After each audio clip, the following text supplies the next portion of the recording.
doctor Nachar trabaja en el hospital Luis Tisné y en la clínica alemana, y él gentilmente junto a Medtronic han accedido a presentarnos esta charla, de tal manera que nos puedan mostrar información sobre cómo opera este sistema, en qué consiste, y al final podemos discutir y ustedes pueden hacer sus preguntas. Así que los dejo con el doctor Nachar para su presentación. Muchas gracias. Bueno, muy agradecido de haber sido invitado. La verdad es que yo hice el internado de obstetricia y el internado de medicina interna acá en el Barro Luco. No venía desde hace 20 años más o menos, así que está todo súper cambiado. Pero realmente muy entretenido poder volver acá. Lo que les voy a comentar es esta tecnología que se llama espectroscopía cercana al infrarrojo. Es más fácil decir la abreviatura en inglés, que es NIRS, ¿ya? De Near Infrared Spectroscopy, ¿ya? Y les voy a hacer entonces un poco, les voy a comentar cómo es que surge la introducción de esta tecnología y en qué contexto, ¿ya? Principalmente nosotros en neonatología tenemos pacientes que están muchas veces con compromiso hemodinámico, y a diferencia del compromiso respiratorio, que es más fácil poder detectarlo, a veces no es fácil hacer una definición de shock y menos hacer un diagnóstico precoz del shock, ¿ya? El concepto fisiológico es cuando hay una entrega inadecuada o insuficiente de oxígeno a las células para satisfacer sus demandas metabólicas, ¿ya? Pero eso, poder llevarlo a la clínica del paciente no es tan fácil, ¿ya? Un poco para acordarse de cómo le llega el oxígeno a los tejidos, recordar que en el fondo la entrega de oxígeno a cualquier tejido va a depender del gasto cardíaco, la cantidad de flujo que vaya y el contenido de oxígeno que haya en ese flujo, ¿ya? El gasto cardíaco que va a depender del volumen eyectivo y de la frecuencia cardíaca, y el contenido de oxígeno principalmente está dado por la cantidad de hemoglobina que tenga ese paciente por la saturación. Esto lo podemos medir con un hematocrito, con un hemograma. Esto tenemos el oxímetro de pulso. El problema es que esto no es tan fácil de medir en forma continua y es un elemento clave como para poder hacer un diagnóstico de que haya una situación de compromiso circulatorio. Siempre nos quedamos mucho, también derivado por los conocimientos de la UCI de adultos, en que pensábamos que flujo, un buen gasto cardíaco, lo íbamos a tener si teníamos una buena presión, dado por esta fórmula. Pero eso considerando que la resistencia era estable, ¿ya? En neonatología ustedes bien saben que uno de los elementos clave en la fisiopatología del shock del recién nacido está dado porque hay cambios de resistencia importantes. Un niño con una infección por un estreptococo grupo B va a tener una caída de la resistencia en algunos parénquimas, en muchos parénquimas y elevación en otros. Vamos a tener un niño asfixiado que va a tener vasoconstricción periférica. Entonces, por eso que nosotros no nos podemos confiar en la cifra de presión arterial como para decir, ya, el paciente está con baja presión, está con bajo flujo y por lo tanto está en shock. Eso lo demostraron ya la gente de Australia. Recuerden, en la parte hemodinámica, en neonatología, uno de los grandes grupos es el grupo australiano del Dr. Evans y Klukow, también en Estados Unidos Seri y en Canadá McNamara. Y ellos demostraron que en población de niños de menores de 28 semanas, en que se supone que la presión arterial media debiera ser idealmente sobre 28, y por eso que esta línea está en ese valor, había niños que tenían presión sobre 28 y que tenían flujo de vena cava superior baja. Por lo tanto, el puro hecho de pensar que con una presión arterial adecuada vamos a tener un buen flujo no es correcto. Tenemos problema con este grupo y también con este otro, en que son pacientes que están con una presión arterial baja, pero que tienen un buen flujo de vena cava superior. Entonces, muchas veces, solamente considerando la cifra de presión arterial, estaríamos tratando a este grupo. Y el problema es, ¿le haremos bien a este grupo si lo tratamos y le estamos produciendo hiperflujo? Acá no cabe la menor duda, los niños hipotensos con bajo flujo, bien, y los niños que están con buena presión y con buen flujo, están normales. El problema es este grupo y este grupo, ¿ya? Es de ahí que surge la necesidad entonces de adicionar a la presión arterial otros elementos más como para hacer el diagnóstico de que hay algún tipo de compromiso hemodinámico.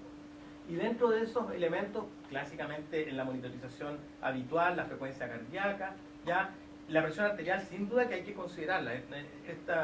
No vale la idea de que no la consideremos. Es un elemento importante, pero no nos podemos quedar tranquilos con una presión arterial normal. Y dentro de los elementos que uno considera también en la evaluación de este paciente el llene capilar, la diuresis, que nos va a estar diciendo cómo está el territorio renal, que ustedes saben que ante una situación de emergencia en el feto y en el recién nacido prematuro, uno de los territorios que se va a echar mano el organismo va a ser el territorio renal e intestinal, y por lo tanto se va a comprometer, pero cuando se comprometa vamos a llegar un poquito tardío. Y en los exámenes de laboratorio, acidosis metabólica, aumento de lactato, porque esos parénquimas en los que ha disminuido la circulación van a caer en metabolismo anaerobio y vamos a tener elevación de lactato. Pero todos estos son elementos que uno no siempre está tomando gases ni lactato a los pacientes. Ya recordemos que muchos de estos pacientes son pacientes pequeños, 700 gramos, en que no podemos estar tampoco pinchándolos a cada rato. Y es por eso que surge la necesidad de poder hacer cosas que no sean invasivas y con las cuales uno pueda tener acceso a cómo está el estado hemodinámico de ese paciente. Una cosa muy importante y que se está enseñando ahora a los becados de neonatología es la ecocardiografía funcional, que lo van a ver abreviado como FECO, ¿ya? En esta ecocardiografía funcional la idea no es obviamente reemplazar al cardiólogo, sino que poder ver a las 3 de la mañana, cuando a veces en los hospitales públicos no es fácil acceder a un cardiólogo, está el doctor Miranda acá, pero poder ver, descartar frente a un paciente que está comprometido, estará con un ductus, o si está cianótico, será hipertensión pulmonar, o veo un corazón estructuralmente alterado y pienso que pudiera ser una cardiopatía congénita, y ahí de todas maneras tenemos que llamar al cardiólogo.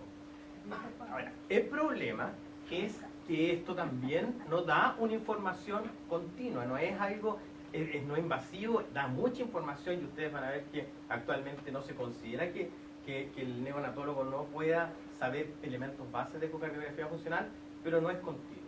Y ahí es donde entonces aparecen dos elementos nuevos como para monitorizar en forma continua y no invasiva función y oxigenación de los tejidos.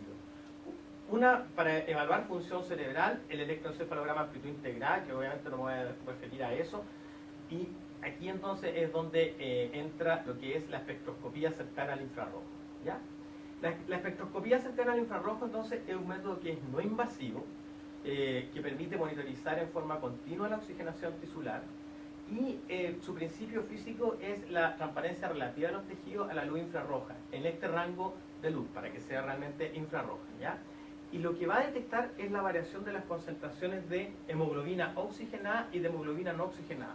En ese sentido se parece harto a lo que nosotros usamos como oxímetro de pulso, pero en el oxímetro de pulso, me voy a adelantar acá, en el oxímetro de pulso se utiliza una longitud de onda en la luz roja y otra en la luz infrarroja, ¿ya? Acá nosotros vamos a utilizar ambas longitudes de onda, van a ser en el espectro infrarrojo, una que va a estar absorbida más por la hemoglobina no oxigenada y otra que va a estar absorbida principalmente por la hemoglobina oxigenada. Entonces así el equipo, a través de una serie de algoritmos, calcula la cantidad total de hemoglobina y calcula cuánto está oxigenada y nos da un porcentaje de saturación. A diferencia del oxímetro de pulso, el oxímetro de pulso saca los valores estables y se queda solamente con los valores que la pletismografía detecta como oleadas de sangre, que son los latidos cardíacos, y por eso que ustedes ven en el oxímetro de pulso que tiene, y que nosotros esperamos que tenga una curva pulsátil, y ahí consideramos que el valor es correcto. Acá, en el fondo, considera todo el valor de saturación del tejido que estamos encuestando. El principio básico en que se basa cualquier análisis espectrofotométrico es la ley de Beer-Lambert, ¿ya? Y en esto es que si ustedes, y también en eso se basa la oximetría de pulso, los bilirrubinámetros transcutáneos también la misma cosa, si uno hace incidir un haz de luz sobre una determinada solución o algún determinado, en este caso tejido, que tenga un soluto que absorbe la longitud de onda que uno está lanzando, después, si uno recoge lo que no se absorbió por este tejido, puede tener una idea de cuánta es la concentración del soluto que hay en esta solución o en este tejido, ¿ya? Al hacer la relación logarítmica entre la luz que se incidió y la que se recogió, uno obtiene un valor que se llama absorbancia, y esa absorbancia depende de una constante, la concentración y también de la distancia entre donde se hace incidir la luz y donde se recoge la luz, ¿ya? Por eso es concentración del soluto y la longitud. Ya, en base a eso entonces actúa este equipo. Vamos a adelantar un poco para mostrarles entonces cuando uno lo utiliza en un determinado tejido, y ahí están los sensores después, los vamos a ver. En el fondo, estas dos longitudes de onda que están en el espectro infrarrojo, lanzan entonces, van a lanzar en todas las direcciones esta luz que va a ser absorbida tanto por hemoglobina oxigenada como por hemoglobina no oxigenada. Y los sensores tienen en general dos detectores, ¿ya? Entonces aquí se hace incidir la luz, van a tener un detector que es superficial, que principalmente va a recoger la información de moléculas de hemoglobina que se encuentren en los tejidos en la parte más superficial. Y un receptor que está más profundo, que va entonces a recoger la información de la hemoglobina que esté en los tejidos más profundos. ¿Y para qué hace esto?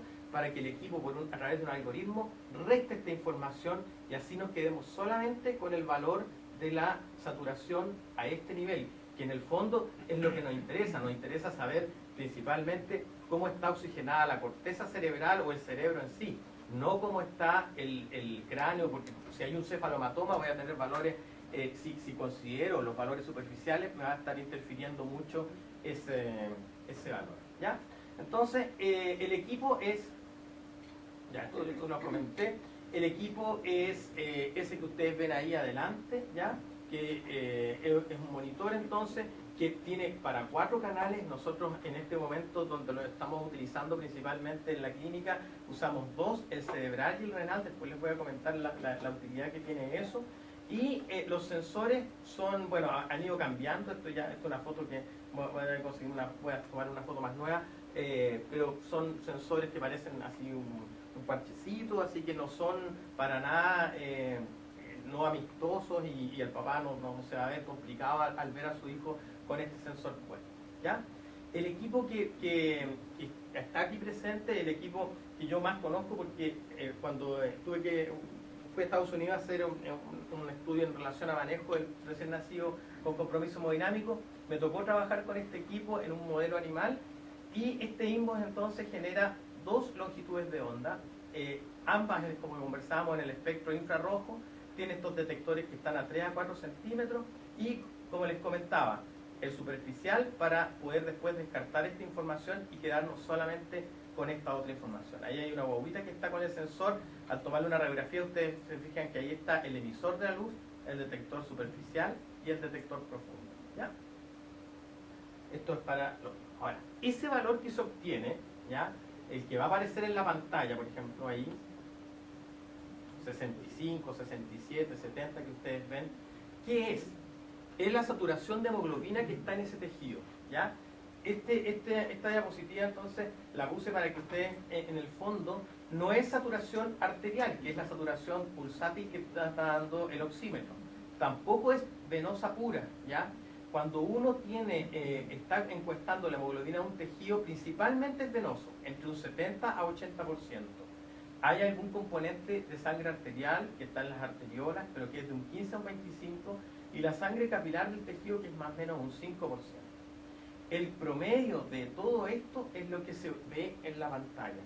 Si uno, a los que les guste más las matemáticas, entonces vamos a tener, como comentábamos, un 30% más o menos de sangre arterial que debiera estar saturada en ese rango, y más o menos un 70-75% de sangre venosa que debiera estar más o menos en este rango. Y de ahí que los valores en general que ustedes van a ver, si le colocan este sensor a un recién nacido sano, a nivel cerebral van a ser PERI 65%. ¿Ya? Ahora, esa saturación es, como ustedes ven, una composición de todo lo que hay, pero es predominantemente venosa. Y es de ahí que desde el año 2006 algunos autores están considerando esta saturación como una medición aproximada de saturación venosa, y han empezado a calcular una cosa que se llama fracción de extracción tisular de oxígeno, en que a la saturación pulsátil que da el oxímetro de pulso le restan esta saturación regional, lo dividen por la saturación pulsátil y obtienen un determinado valor, que puede ser, si ustedes lo expresan en fracción, debiera ser entre 0,1 y 0,4.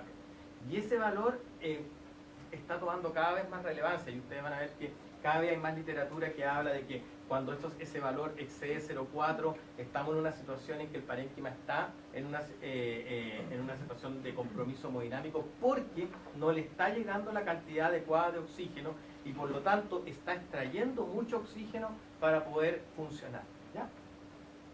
Entonces, esa fracción tisular viene, en el fondo, es la derivación o la simplificación de cómo calcularíamos si tomáramos gases, ¿ya? Con lo que es el consumo y con lo que es el aporte de oxígeno, ¿no es cierto? El gasto por la saturación y acá el consumo que estaría dado por la saturación venosa, reemplazando la saturación venosa por la saturación regional, vamos a tener esta fracción de extracción.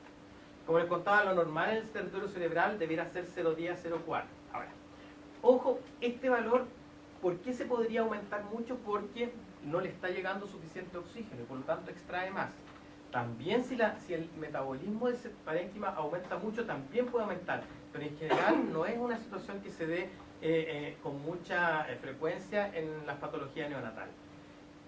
¿Por qué podría disminuir a menos de 0,10? Porque le estamos dando demasiado oxígeno y por lo tanto ese parénquima está extrayendo poco oxígeno. Y eso también sí sabemos que en neonatología es complicado, si estamos dando demasiada oxigenación o si estamos hiperperfundiendo un parénquima, más aún si viene de un periodo de isquemia, sabemos que eso le va a traer problemas, o porque la tasa metabólica de ese parénquima ha disminuido mucho, también la extracción va a ser baja.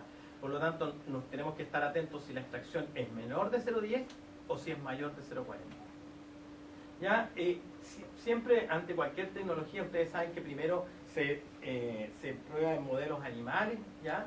Y dentro de estos modelos animales hay distinta entonces literatura. Y estos valores que vamos a estar hablando, ustedes van a ver que generalmente el equipo viene con un preseteado de alarma en 40%. Esto sale principalmente de los límites funcionales y bioquímicos de isquemia dados por distintos estudios en modelos animales.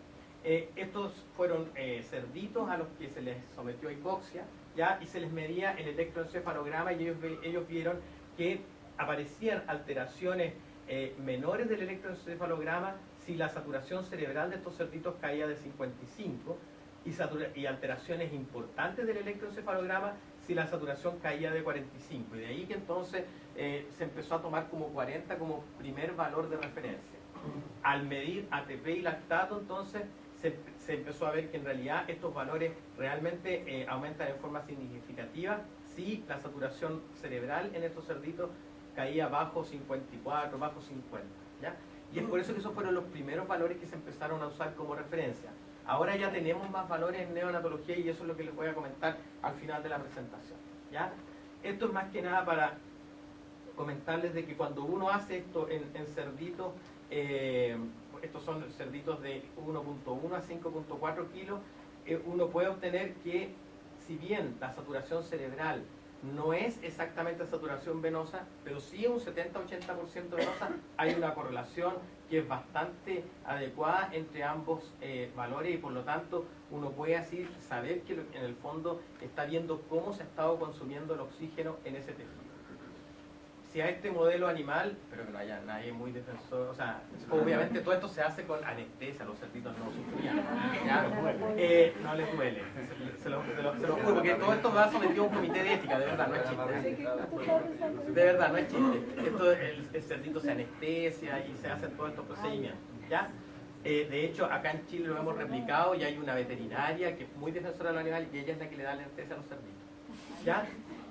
Ya. Si ustedes producen una oclusión de la arteria carótida, ustedes ven que, claro, al llegar menos flujo sanguíneo al cerebro, ese cerebro empieza a consumir lo poco que le llega y por lo tanto la fracción va a ser muy aumentada, la fracción de extracción. Y es por eso que cae el valor de saturación regional. Si uno desocluye la carótida, se mantienen dentro de rango relativamente estable. Lo mismo si uno ocluye la arteria renal, ve cómo el valor de saturación renal cae, ¿ya? Y mientras los otros parénquimas se mantienen relativamente estables. ¿Ya? Así que uno sabe en el fondo que está midiendo, si todas las condiciones están estables, uno lo puede asemejar a flujo, pero no es solo flujo, ¿ya? En esto influyen todos. Recuérdense la segunda diapositiva de la presentación en que la entrega de oxígeno es flujo por un lado, pero también va a depender del contenido de oxígeno. Así que si estamos con un paciente anémico, también nos va a afectar esto porque tenemos una hemoglobina baja, ¿ya? Si uno al cerdito no le hace nada, los valores de saturación de todos los parénquimas se mantienen estables, ¿ya? Este fue un trabajo que hicimos en esa oportunidad, en que le dimos distintas infusiones continuas a los cerditos y vimos los distintos cambios. Esto más que nada para demostrarles que entonces uno con esto puede ir viendo cómo es la respuesta en los distintos parénquimas de las distintas drogas. Y esto también, también veíamos diferencia entre los mismos animales, y es lo que pasa también con los pacientes. De repente uno dice, no, este paciente debiera andar bien con dopamina, le deja dopamina y no anda bien el paciente. La gracia de poder ahora monitorizar con más detalle cómo está la oxigenación en distintos tejidos, poder entonces darle justo al paciente lo que está necesitando. Ya, entonces, ya después de un poco haber visto cómo el principio físico y el trabajo en los modelos animales, vamos a ir a qué se ha estado haciendo en neonatología, cuáles son los valores que se han estado determinando. Los primeros estudios principalmente son con Ns no muy grandes, ¿ya? Y en esto ustedes van a ver que en general, el primer día de vida en recién nacidos de término, los valores siempre son por el rango normal bajo, 60, y después vamos a ver que en general uno se puede conformar con 55 o más. En el parénquima renal es un poco más, y en el abdominal aquí hay una gran dispersión de valores, y es por eso que ustedes van a ver que actualmente nosotros estamos usando solamente el intestinal cuando queremos evaluar algunos cambios puntuales, ¿ya? En el día 2 ya empieza a subir la saturación esplácnica, empieza a disminuir la variabilidad, pero igual sigue siendo bastante amplia, y siempre la saturación cerebral sobre 55, la renal un poquito más alta. ¿Ya? En niños pretérminos, también con N bastante pequeños al comienzo, este trabajo es del año 2011, y ustedes ven entonces que la saturación parte en los primeros días, esto es cada medición es de un día, ¿ya? Y el promedio de un día entero. Ustedes van a ver después que esto tiene ciertas inexactitudes, porque al comienzo, en las primeras horas del día, hay variaciones que ya vamos a ver. ¿Ya? Entonces ustedes ven que en general partimos con variación en un valor promedio alrededor de 80, terminando más o menos en la segunda semana con valores PERI 60, 65. ¿Ya? A nivel renal entonces también partiendo con valores un poquito más altos, cerca de 90, y cayendo ya después a valores de 60, considerando hasta 50, 55 como valor límite normal.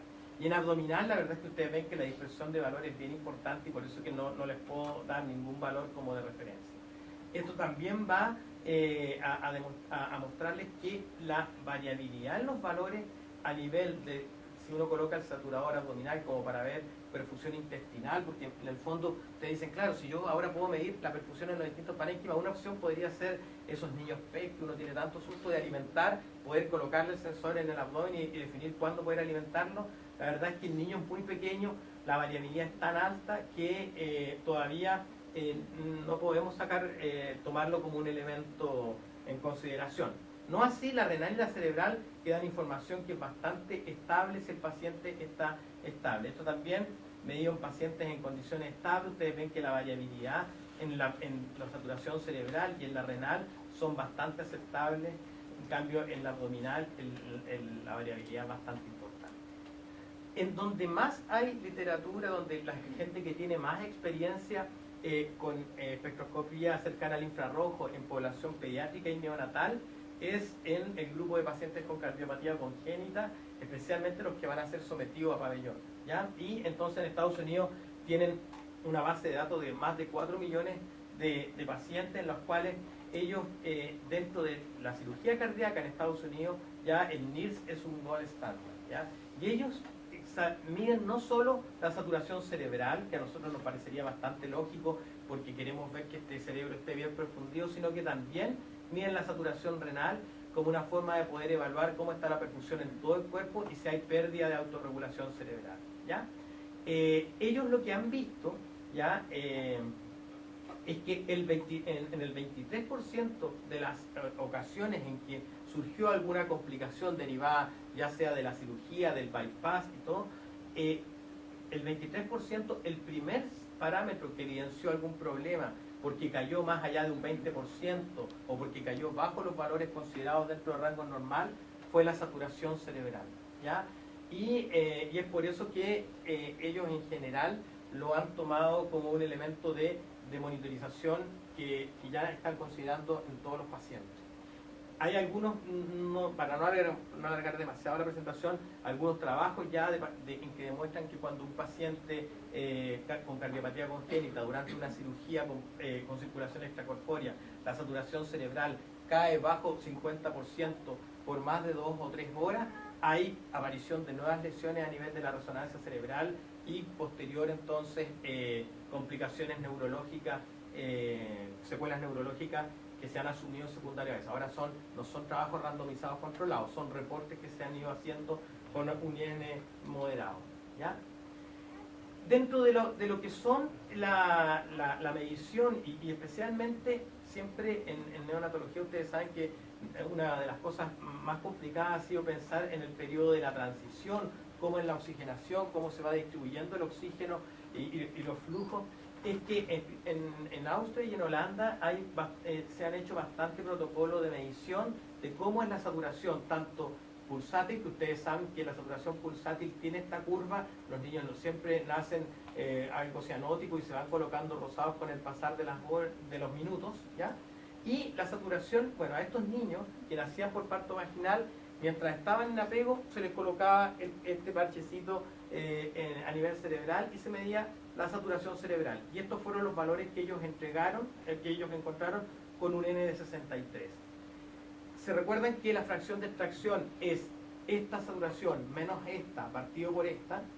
También construyeron su curva de fracción de extracción y ustedes ven que la extracción de oxígeno está bastante elevada en los primeros 3 minutos, ya sobre 40%. Y después de los 3 minutos ya cae dentro de rangos que son considerados normales, ¿ya? Así que demostrando que esos 3 primeros minutos en general es una situación en que el recién nacido necesita, en que tenemos que estar ahí, porque necesita en cualquier momento, si esto se prolonga por más tiempo, puede traer problemas al recién nacido. ¿Ya? En el grupo del doctor Ullesberger, esto en Austria, ellos lo hicieron con recién nacidos que nacían por cesárea, que no se dejaban en apego, sino que se llevaban a la cuna, y además se les colocaba saturación pulsátil pre y postductal, se les colocaba un NIRS también cerebral, un NIRS preductal en mano derecha y un NIRS postductal en la pantorrilla izquierda. ¿Ya? Y también demostrando que en estas primeras horas obviamente hay una prioridad del flujo sanguíneo hacia el nivel cerebral, ya que este está mucho más elevado que la mano derecha que la pierna izquierda. ¿Ya? Con el pasar de estos primeros años ya la gente, por ejemplo el doctor Pichler en Austria, ellos ya crearon estas curvas en que tienen ya 381, la doctora Lemmers en Holanda más de 400 casos, y han ido construyendo estas curvas de saturación. Esta es la curva integrada entre parto cesárea, vaginal, prematuro, ¿ya? Y en lo que ellos han llegado es que estadísticamente los valores de normalidad de la saturación cerebral van por lo bajo en 55% y por lo alto en 85%, ¿ya? Y este es el valor de fracción de extracción de oxígeno que ustedes ven que siempre está en condiciones normales bajo 0,40, ¿ya? Ahora, en situaciones clínicas donde se ha visto que esto tiene cabida y ha dado información importante, cuando hay un ductus hemodinámicamente significativo, esto ya lo publicó el año 2009 la doctora Kayapian, que es del grupo del doctor Seri, y ellos lo que vieron es que cuando los pacientes tienen un ductus hemodinámicamente significativo, la saturación cerebral es más baja que la saturación cerebral de los niños que no tenían el ducto. Y eso, pensándolo lógicamente claro, es porque en realidad le está llegando menos flujo sanguíneo a ese cerebro y por lo tanto la extracción está siendo mayor. De hecho, al calcular la fracción de extracción, ustedes ven que la fracción de extracción de los niños con ductus hemodinámicamente significativa fue mayor. No es mayor de 0,40, pero sí es mayor y con diferencia significativa en relación al grupo sin ductus hemodinámicamente significativos. Ya el grupo de la doctora Lemmers en Holanda también evaluando la diferencia con significancia en todo este grupo, la cual se pierde cuando se inicia a las casi 36 horas de haber iniciado el tratamiento con indometacina. Esta diferencia se pierde. ¿Ya? Lo mismo con la fracción de extracción, que es estadísticamente significativa, pero se pierde y ya se hacen similares entre 24 a 36 horas post iniciado la indometacina. Lo ideal sería que nosotros pudiéramos tener un análisis integrado, y en eso hay un colega que está trabajando en la clínica, de poder tener toda la información, porque acá tenemos saturación, vamos a tener saturación regional y renal y cerebral. Poder integrarla, por ejemplo, junto con la información de la saturación pulsátil y de la presión arterial media. Hay grupos que esto ya lo han hecho, esto la doctora Lemmers en Holanda, por ejemplo, y esto es para mostrarles, por ejemplo, un caso de una recién nacida de 27 semanas con 6 días, con 975 gramos, y ustedes ven que la saturación pulsátil en este recién nacido se mantiene relativamente estable en un rango entre 90 y 100 en forma constante, y lo único que empezó a dar signos de que podía haber un ductus fue, uno, que esta guagua hizo entre el día 2 y 3 un sangramiento pulmonar, que yo creo que cualquiera ya lo hubiese pensado que tenía un ductus. Curiosamente le hicieron el diagnóstico y empezaron el tratamiento en el día 4. Pero esto, lo que sí les quiero mostrar es que antes de que se produjera este sangramiento pulmonar, fíjense cómo cayó la saturación cerebral. No hubo ningún cambio en la saturación pulsátil, y en la presión arterial, al contrario, en la presión arterial media hay un cierto aumento que empieza a caer muy cercano al momento del sangramiento, ¿ya? Y acá, posterior, una vez tratado el sangramiento, ustedes ven que se recupera el valor de saturación cerebral, nuevamente empieza a bajar, le buscan el ductus, lo encuentran y lo empiezan a tratar, y la saturación cerebral empieza a subir con cada dosis, vuelve a bajar, sube, y ya definitivamente una vez cerrado se mantiene en valores estables, ¿ya? En este mismo sentido es que el año 2014 el doctor Nuri, que es discípulo del doctor Seri, publicó en este trabajo en que ellos siguieron a todos los recién nacidos prematuros menores de 28 semanas que tuvieron en su unidad durante un año. Al final tuvieron 22 pacientes. A todos ellos les midieron, fue un trabajo que uno quisiera hacer con todos los pacientes, le pusieron NIRS, le estuvieron midiendo flujo cerebral con medición de flujo en arteria cerebral media, le estuvieron midiendo performance cardíaca, midiendo gasto cardíaco derecho e izquierdo, midiendo índice de performance miocárdica, etc. La cosa es que ellos, para poder diferenciar qué cosas podían haber diferentes entre los niños que no tenían hemorragia intracraniana y los que sí desarrollaban hemorragia intracraniana, ¿ya? En relación al grupo, a la población, ustedes van a ver que grandes diferencias significativas no hay, pero ojo, estaba muy cerca de la significación el hecho de haber recibido algún grado de esteroide neonatal. Los que no tuvieron hemorragia, 94%, sobre los que sí tenían hemorragia, que había un 60% solamente de niños. Ahora, ojo, que son N pequeños, ¿ya? Ahora, lo más interesante de este trabajo es que da algunas pistas de qué es lo que podría estar pasando en la hemodinamia de los pacientes que posteriormente presentan hemorragia intracraniana. Justo, lamentablemente no se ve muy bien el color, pero la hemorragia intracraniana en estos niños se presentó en este rango, acá, ¿ya? Aquí. Ahora, ¿qué pudieron ver ellos? Al medir gasto cardíaco derecho, al medir gasto cardíaco izquierdo, vieron que finalmente los niños que desarrollaron hemorragia siempre partieron con un gasto cardíaco más bajo, estadísticamente significativo, que especialmente en gasto cardíaco izquierdo, que los niños que no desarrollaron hemorragia. Después viene un periodo de compensación en que este gasto cardíaco se equipara, y este es el momento en que se produce la hemorragia, y posterior a la hemorragia, nuevamente este gasto cardíaco baja.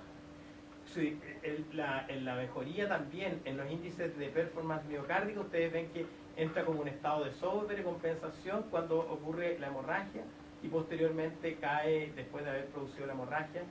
Y en relación a la saturación cerebral, estos niños partieron con una saturación cerebral más baja que el grupo que no hizo hemorragia, pero así todo dentro de rangos normales. Llega el momento en que justo con la mejoría de la función miocárdica aumenta la saturación cerebral equiparándose, y ese momento, que aquí se nota mejor el tachado, acá este es el momento en que se produjo que se detectó la hemorragia intracraniana. A estos niños se les iba siguiendo con ecografía cerebral cada 12 horas, ¿ya? Y posterior a eso se ve entonces la caída de la saturación cerebral, ¿ya? Entonces, más que nada como para tener Y la hipótesis que ellos dicen es que probablemente, claro, estos niños, entonces, si ven calculando la fracción de extracción, recuerden, saturación entonces pulsátil menos la saturación regional cerebral, partido por la saturación pulsátil, el grupo de niños que desarrolló hemorragia tenía una fracción de extracción más alta, estadísticamente significativa en relación al grupo que no la tuvo. Entran en un momento, por así decirlo, de reperfusión, en que esta extracción se acerca al valor de los niños que no la desarrollaron. Ahí probablemente en ese periodo de reperfusión post-isquemia que se produce la hemorragia y nuevamente entonces al producirse la hemorragia aumenta la fracción de extracción de oxígeno. ¿Ya? Cosas en que también estamos evaluando cierta utilidad del NIRS es en el poder monitorizar el momento en que requiera transfusión. ¿Se acuerdan que la entrega de oxígeno también depende de la cantidad de hemoglobina, de cuánto esté saturada, pero también de la cantidad de hemoglobina? ¿Ya? Y en el fondo, en este grupo ellos también demostraron que al transfundir mejoraba el valor de saturación cerebral en forma significativa, tanto cerebral como renal. ¿Ya?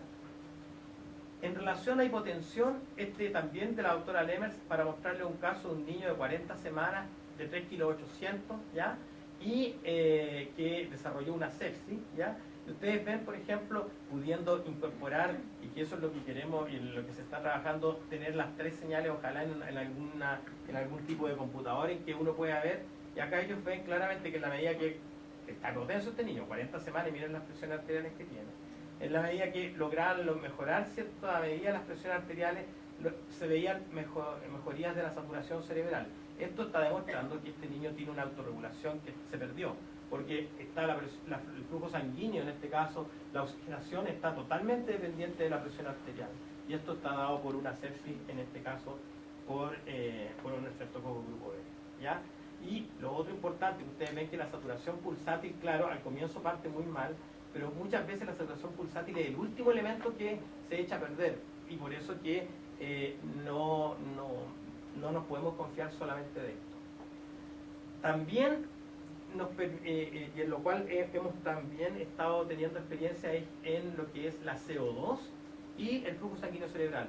Ustedes saben que está cada vez más demostrado, y de hecho el doctor Nuri lo publicó hace el 2014, en grupos de niños de menores de 28 semanas, cómo esta relación entre la CO2 y el flujo sanguíneo cerebral es bastante directa, y más aún cuando sube de 51, en otro trabajo que no viene al caso porque no es la temática, se pierde la autorregulación cerebral. Bueno, en este caso, por ejemplo, este niño tenía saturaciones, piensen ustedes, la saturación de pulsátil siempre entre 90 y 100, bastante, uno se quedaría tranquilo, pero la saturación cerebral estaba entre 40, 50, y claro, al tomarle gas ustedes ven que la CO2 estaba en 24, 26, estamos llevando a este niño a la leucomalacia periventricular, solamente dado por la hipoperfusión secundario a que este niño está con CO2 muy baja. En la medida que la CO2 empezó a subir, empezó a mejorar la saturación cerebral, sin haber hecho ningún otro cambio, salvo el hecho de que la CO2 empezó a subir. ¿Ya? Y ustedes ven que eso también no tiene ninguna correlación con la presión arterial media. Entonces, esta información nos está dando nuevos elementos de monitorización, nueva información independiente de la saturación pulsátil, que sabemos que se nos va a afectar cuando la situación ya es muy terminal o cuando el problema es específicamente puntual, aparte de la presión arterial media. ¿Ya? Ya, lo mismo, esto en un paciente. Este paciente está en ventilación de alta frecuencia, la verdad es que el paciente estaba bien grave, ustedes ven que tenía 22 de presión media de la vía aérea, quizá un tanto excesiva, se bajó esa presión, y en la medida que se bajó la presión, probablemente mejoró la precarga, el retorno de la presión cerebral, independiente de lo que pasa en la presión arterial, que no hay mayores cambios, y en la saturación de oxígeno tampoco. ¿Ya? Ya, lo que para no extenderme demasiado, lo que sí quiero comentarles es,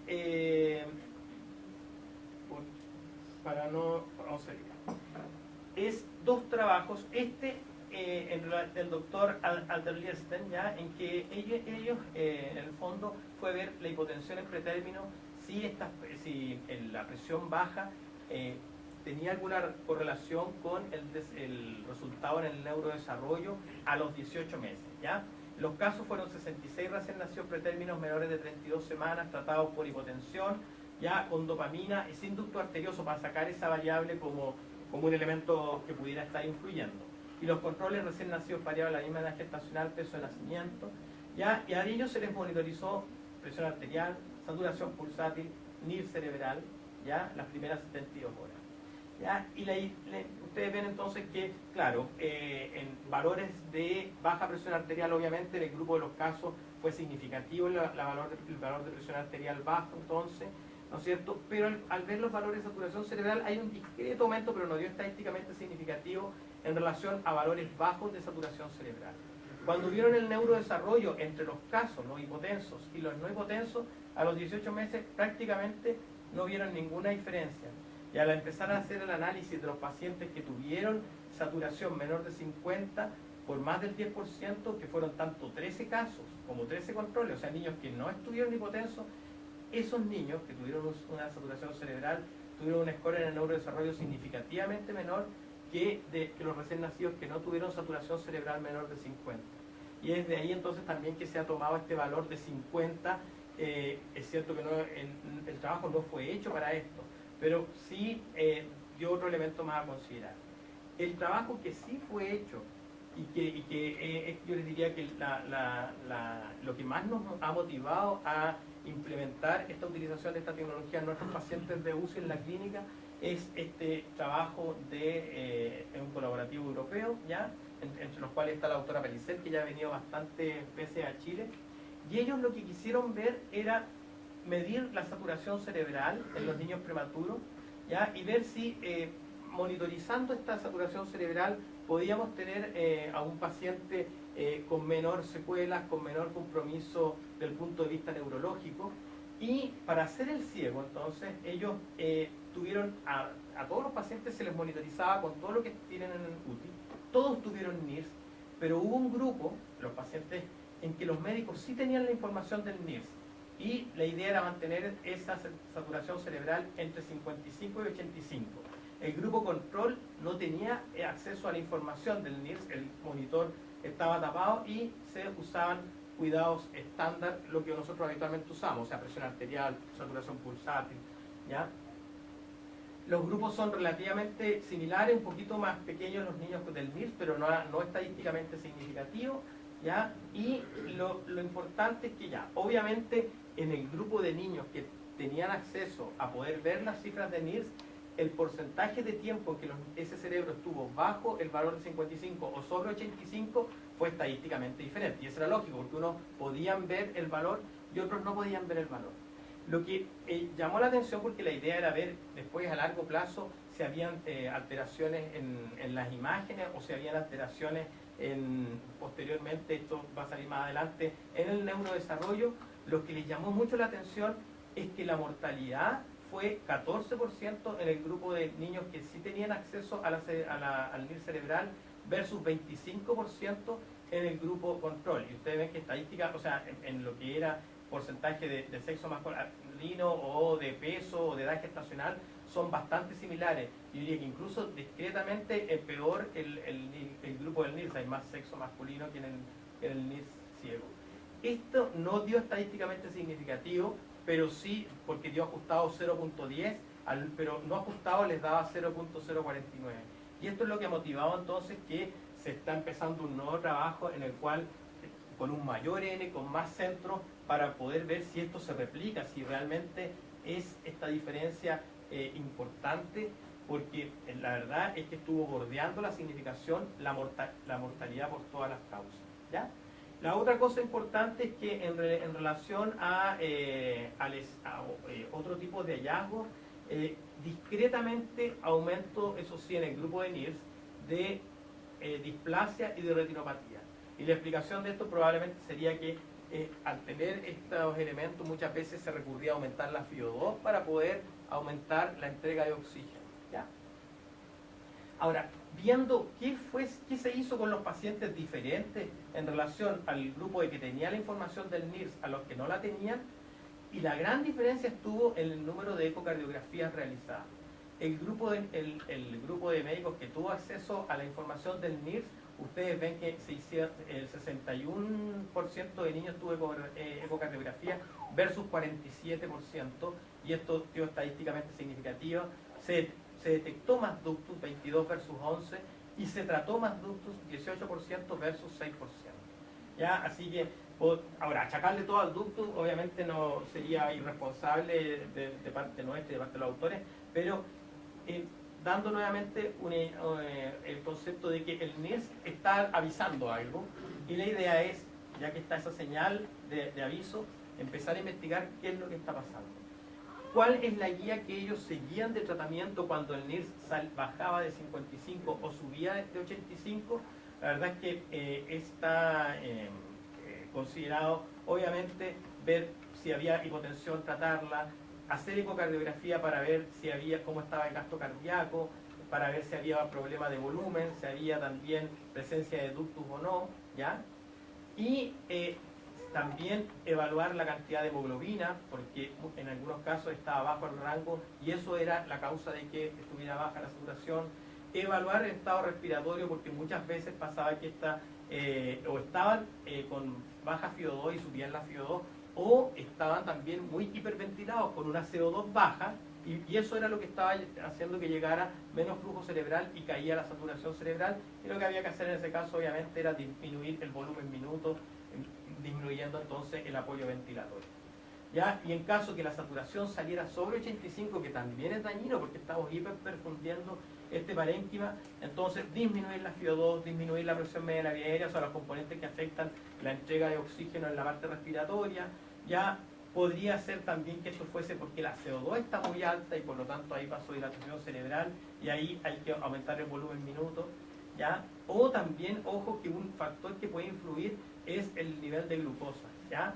Entonces, pudiese ser que estuviese hipoglicémico y eso estar haciendo que la saturación estuviese elevada, ¿ya? Así que, en ese caso, aumentar la carga de glucosa. Ahí están los niveles de evidencia en que se avanzaba cada una de estas. En lo que nosotros hemos visto en nuestros pacientes, esto es una foto de cómo se ve en la pantalla del monitor. Este paciente aquí no se ve muy bien, pero esto es del 16 de mayo, del 13 de mayo. Este paciente nació el 10 de mayo, un pretérmino PEC de 27 semanas con 588 gramos. Nosotros a los pacientes menores de 32 semanas y menores de 1500 le estamos colocando el NIRS si tenemos la disponibilidad, y cuando no tenemos disponibilidad molestamos a la Paula o molestamos o se lo quitamos al niño que está mejor, ¿ya? Pero la idea es que aquí lo interesante de este paciente fue que ustedes ven que la saturación cerebral de este niño estaba en 81, nosotros considerando 55, 85 estamos bien, pero miren lo que empezó a pasar con la renal. Partimos muy parecido a la cerebral y con el pasar de las horas se nos fue yendo para abajo, y aquí la foto, cuando le tomamos esta foto, estaba en 44, ¿ya? Entonces, uno piensa, bueno, algo le está pasando, pero todos los exámenes dentro de rangos normales. Le pedimos al doctor Miranda que le hiciera una ecocardiografía, el gasto cardíaco normal. ¿Qué pasó? Al día siguiente esta guagua estaba con una enterocolitis necrotizante. Este fue el primer signo de que algo estaba pasando. Ahora el problema es que te dicen en el fondo, algo está pasando. Usted tiene que investigarlo, usted es el médico, el clínico. Empezando a mejorar la perfusión con diversas medidas, ustedes ven ahí cómo la saturación renal empezó a subir y volvió a los valores habituales de este paciente, ¿ya?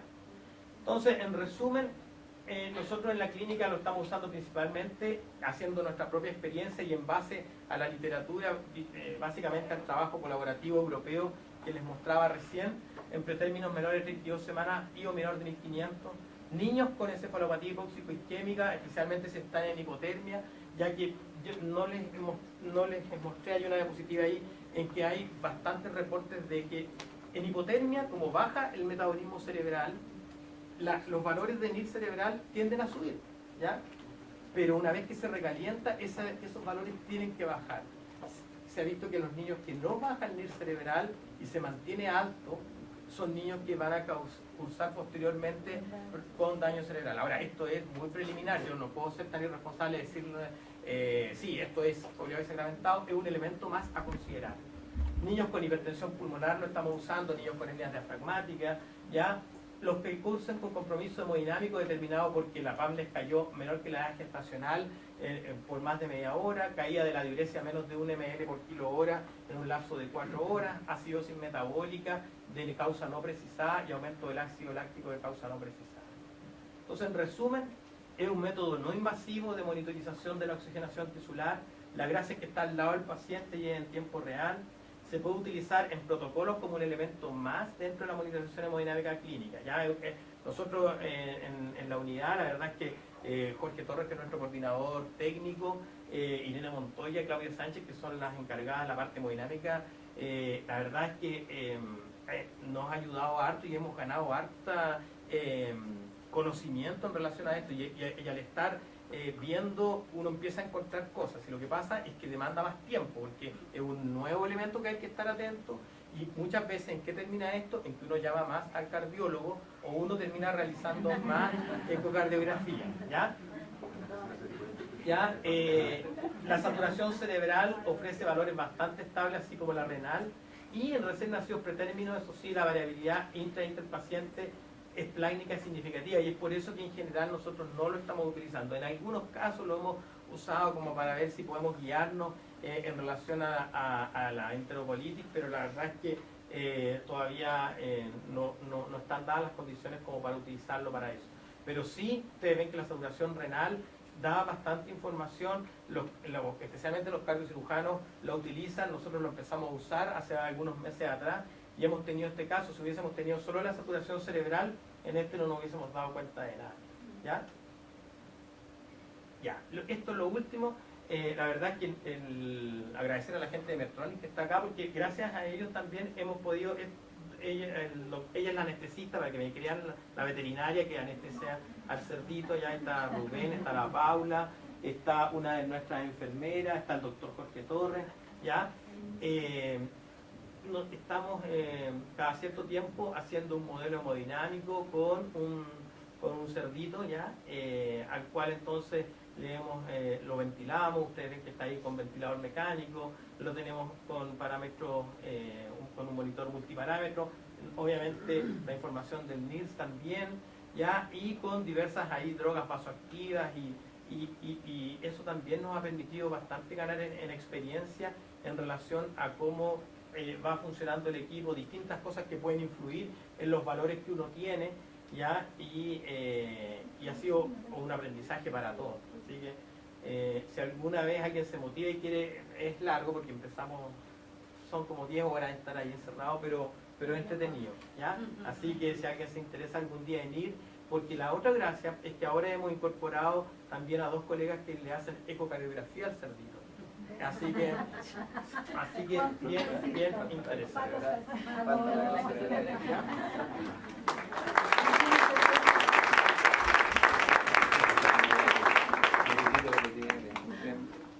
Agradecemos al doctor Nachar entonces y no sé si alguien tiene alguna pregunta. ¿Cuántas horas tira para atrás la curva? Hasta 24. Hacia atrás tiene acceso a 24. Exactamente, sí. Ahora, tú después, esa información está en un pendrive, tú puedes tener la información de todo el paciente, pero en pantalla 24 horas. En general nosotros lo usamos entre 2 a 4 horas, así de visualización, pero si tú quieres mirar para atrás en ese mismo instante, hasta 24 horas. Y pese a la variabilidad que dice que hay en el territorio mesentérico, como usted le ponen a todos los pacientes, efectivamente los que han hecho enterocolitis como ese que presentaste u otros, ustedes no han sido capaces de... No, sí, cae mucho. El problema es que también cae a veces por otras cosas, porque el sensor se coloca acá y si de repente se distiende, va a medir nada y tú si has tenido enterocolitis y a veces puede ser solamente que está con mucha distensión. Entonces eso es todavía lo que hay que ir afinando. Sí, se puede hacer, pero para un protocolo así bien establecido se puede hacer. Lo ideal sería poder hacer un protocolo con el NN que tenemos en los hospitales públicos, porque en la clínica nosotros tenemos los recursos, pero no tenemos el NN suficiente. ¿Cómo le ha ido con la monitorización renal que le están haciendo con las dosis de ibuprofeno? Que puede encontrar, por ejemplo, la recuperación cerebral súper bien, pero ¿cómo van los riñones?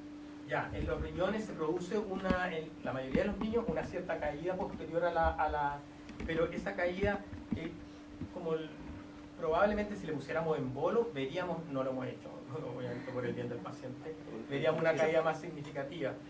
Como se está administrando ahora la indometacina, se produce una cierta caída, pero posteriormente se recupera normalmente.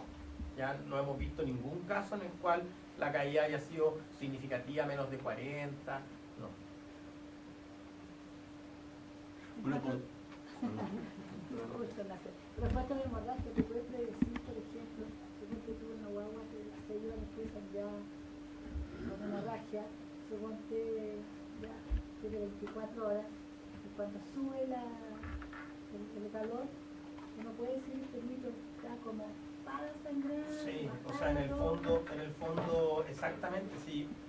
Lo que hemos visto es que esos niños primero parten más bajo que lo habitual y después empiezan a recuperarse, entonces ahí hay que tener mucho ojo porque pudiese ser en parte, y ustedes saben que hay un metaanálisis canadiense que le adjudica mucha culpa del daño de la hipotensión al tratamiento, ¿ya? Entonces empezar a bajar drogas para que no hacer que este estado de recuperación sea mayor al que uno quiere y evitar ese daño de reperfusión. La verdad es que sería irresponsable de mi parte decirle, sí, sabes que desde que estamos haciendo esto no tenemos ninguna hemorragia. La verdad es que sí, creo que hemos tenido una monitorización más fina, hemos tenido menos casos de hemorragia, pero es muy prematuro y sería irresponsable de mi parte decir, sí, sabes que gracias al equipo no tengan, cómprenlo porque van a tener menos hemorragia intracraneana, además que para eso hay que estar encima mirando. Estar ahí, pues, claro. Una consulta, Sí. digamos, estos aparatos son nuevos para nosotros. ¿Cómo se puede asegurar de que uno realmente está centrado en el riñón cuando está midiendo una mierda renal y no en otros parénquemas que están vecinos Sí, al la riñón? verdad es que la Y si ubicación- es que además se Sí. pueden medir NIRS en otros órganos, ¿no es cierto? Sí, la Aparte verdad del que riñón. el riñón... O el intestino, pues, el sí. intestino, la mesentérica. La gracia es que, a ver, en el grupo hay harta gente que se ha capacitado en ecocardiografía cardíaca, cerebral, y generalmente siempre alguien agarra el ecógrafo y mira dónde están los riñones. Primero, para asegurarse que uno esté midiendo que hay riñón. La ubicación se tiene que colocar justo en el ángulo entre la 12ª costilla y la columna. Colocando ahí el sensor, en general, uno está midiendo... está en la fosa renal y está midiendo riñón, salvo que el riñón esté ectópico o en alguna otra zona. Ahora esa es la gracia de tener el ecógrafo ahí y que haya gente que lo quiera utilizar. Por eso que es súper importante. Ahora el longitudinal de neo es como un elemento más del examen físico. Tiene que se le enseñan todas las herramientas como para poder mirar. Y ahora, en lo intestinal, en eso, y un poco por eso que probablemente está dada la variabilidad, porque la verdad es que lo intestinal es difícil poder dónde colocarlo para tener una medición que sea lo más representativa.